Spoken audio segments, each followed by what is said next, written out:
उत्पल भैया जिंदाबाद जिंदाबाद जिंदाबाद। लालू चाचा जिंदाबाद जिंदाबाद जिंदाबाद।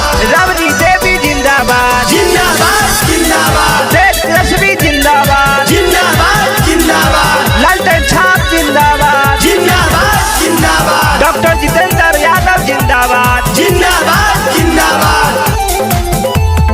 हाथी जोड़ी करे लेनी हो रतुअरिया आई के उत्पल भैया जिंदाबाद जिंदाबाद जिंदाबाद। हाथी जोड़ी करे लेनी हो रतुअरिया आई के चाची हाजीपुर से जिताई दी उत्पल भैया के चाचा हाजीपुर से विधायक बना दो उत्पल भैया के हाथी जोड़ी करे लेनी हो रतुअरिया आई के चाची हाजीपुर से जिताई दी उत्पल भैया के चाचा हाजीपुर से विधायक बना दो उत्पल भैया के लालू चाचा जिंदाबाद जिंदाबाद जिंदाबाद। राबड़ी देवी जिंदाबाद जिंदाबाद जिंदाबाद। तेजस्वी जिंदाबाद जिंदाबाद जिंदाबाद। लालटेन छाप जिंदाबाद जिंदाबाद जिंदाबाद। डॉक्टर जितेंद्र यादव जिंदाबाद जिंदाबाद जिंदाबाद। एक वोट दी ललटेन छाप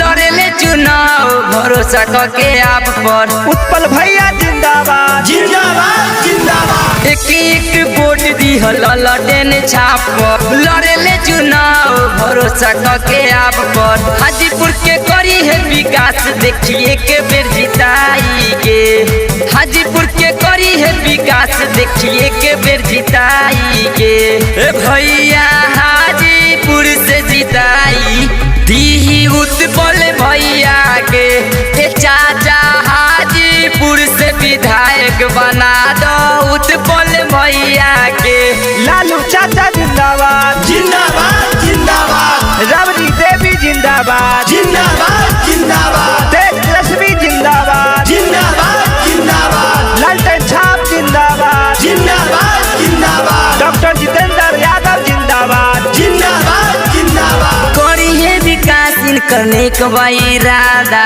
कहेले ही पूरा करिए पक्का वादा उत्पल भैया जिंदाबाद जिंदाबाद जिंदाबाद। करी है विकास करने का इरादा कहेले ही पूरा करिए पक्का वादा मन मिंटू कहेले हाथी जोड़ी सबके समझाई के मन मिंटू कहेले हाथी जोड़ी सबके समझाई के चाची हाजीपुर से जिताई दी उत्पल भैया के चाचा हाजीपुर से विधायक बना दो उत्पल